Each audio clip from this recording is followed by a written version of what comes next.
Hey, Tara Lynn. I'm glad that you were able to come and meet with me. What was on your mind? Hey, well, I just found out that I was actually diagnosed with bipolar disorder, so I'm kind of not sure how it's going to affect my job. And, I'm a police officer, so not sure how Okay. that's going to affect my job or, my life outside of work. Okay. Well, have you been able to tell anyone, like at your employment, about your diagnosis? I haven't yet. I wanted to meet with you first, but I'm planning on doing that at some point soon here. Okay. Okay, good. Yeah, you're definitely gonna have to go ahead and tell your closest supervisor, because bipolar disorder is something that I'm sure you can understand. It can be a little bit dangerous when it comes to carrying weapons and stuff like that. Not Hmm. saying that you're any kind of threat, just you being you, but it is something to be aware of. So you'll have to bring that up with your supervisor. Just first off, can you tell me anything that you already know about what bipolar disorder is? Well, from the little bit that I've read online and what I talked to with my doctor about it, I seem to experience a lot of up and downs. I kind of can flip at the, drop of a coin. I'm, really, really up and happy one moment, and then, something happens, and then I'm kind of maybe, I don't know if irrationally mad is the wrong word, but I seem to go to the opposite end of the mood spectrum there. Right, right.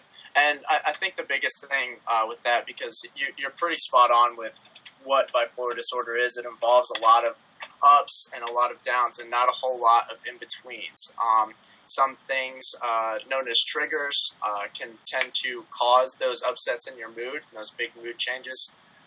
Things such as like financial stress, arguments, lack of sleep, stuff like that can all be things that'll trigger that mood swing. Um, so I think that the biggest thing with your newfound knowledge in the fact that you have this bipolar disorder is that you kind of understand what needs to go into a therapy type treatment for you. Okay. Some Have you been able to meet with a psychologist or anything like that? I know I have a couple of sessions scheduled, but I haven't attended any yet. Okay. And was it your physician that told you that you may have had bipolar disorder? Have you been totally diagnosed with it yet? He said that it looks pretty clinically positive, but he wanted to Okay. refer me to a psychiatrist just to be, because of their Right. expertise. So, Right. Okay. Well, after you see your psychiatrist, it'll kind of be up to them to see what general direction you go, but it will be a therapy type route. And during your therapy, it's important to keep hope. Okay. Just understand these mood swings and such that they're not your fault, and that but that it is something that can be controlled with proper therapy. You got to keep that hope, and then kind of you'll need to take control of your life, and you'll need to avoid all those stresses that I told you about before. And besides that, also you'll need to avoid alcohol and any kind of drug abuse or anything like that.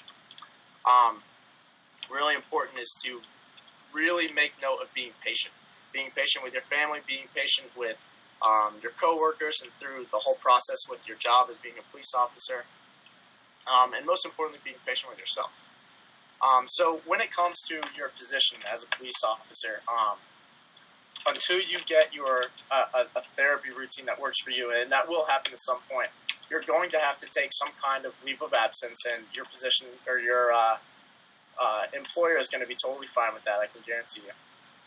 And so you're going to have to take some time until you find that therapy. But once you get everything under control and you find something that works for you, you can live a fairly normal, close to normal life, and that can go for a long time, as long as you keep tabs on that therapy and make sure it's still working for you.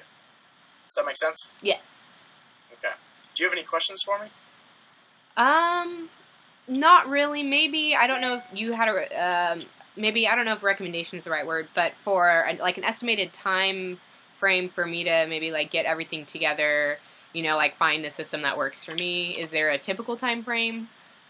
I can tell you a typical time frame. That'll be something for your psychiatrist to really give you a look into. But I can tell you, because that's not exactly for me and my scope to be able to give you an exact number, an exact date. But it's going to take as long as it needs to for you to get a therapy that works for you. But as soon as you do, everything's going to work out. All right. Okay. Thank you. All right. All right. Well, listen. Um, when you go to your psychiatrist, if you would like for me to join you, I can definitely be there, but I want you to be the person that speaks to your psychiatrist, and I want you to be the one that explains to him your situation and any questions that you have, because I really want you to be involved in this whole process, okay? Okay. So if you need anything, please give me a call, shoot me an email, and I'm very willing to help. Okay. Thank you. Okay? All right.